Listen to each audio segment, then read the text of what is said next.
ইসলামী bank শুধুমাত্র বাংলাদেশ না, দক্ষিণ এশিয়া ছাড়া পুরো পৃথিবীর মধ্যে অন্যতম একটি ব্যাংক হিসেবে প্রতিষ্ঠা লাভ করেছে। ইসলামী ব্যাংকের কাজ গ্রাহক সেবা দান করা। শরিয়া অনুযায়ী পরিচালনা করা এই ব্যাংকে গ্রাহক সেবায় বিঘ্ন করা যাবে না বলে জানিয়েছেন ইসলামী ব্যাংকের ভারপ্রাপ্ত ব্যবস্থাপনা পরিচালক আলতাফ হোসাইন।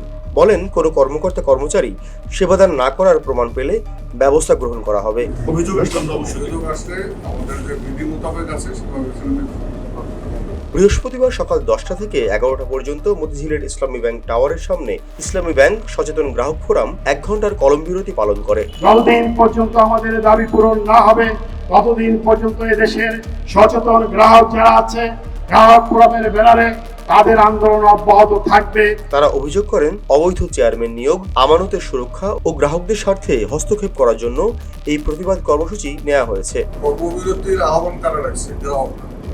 তার মানে গ্রাহকরা সেবা নিবে না। আমার কাছে যদি গ্রাহক না আসে আমি কাকে সেবা দেবো? এখন আমার কোন ব্রাঞ্চে কি ঘটতেছে এটা তো এখান থেকে আমার পক্ষে বলা সম্ভব।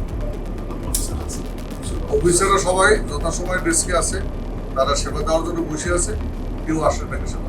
কেন্দ্রীয় কার্যালয়ের প্রতিটি ফ্লোরে ফোরামের প্রতিনিধিরা কর্মকর্তা কর্মচারীদের কলম বিরতি পালনের আহ্বান জানান। উপর মহল থেকে কেউ কিছু বলেনি, গ্রাহকরা এসে বলে গেছে। মানে গ্রাহকরা বললো আর আপনারা বিরতিতে চলে এখন তো ঢুকতে দেয় না গ্রাহকরা, তো আমরা তো ব্যাংকের মালিক, আমরা গ্রাহক ব্যাংকের ভালো চাই। তবে আলতাফ হোসাইন বলেন, দেশের কোনো শাখায় গ্রাহক সেবা বন্ধ হয়নি, প্রমাণ পেলে অবশ্যই ব্যবস্থা নেওয়া হবে।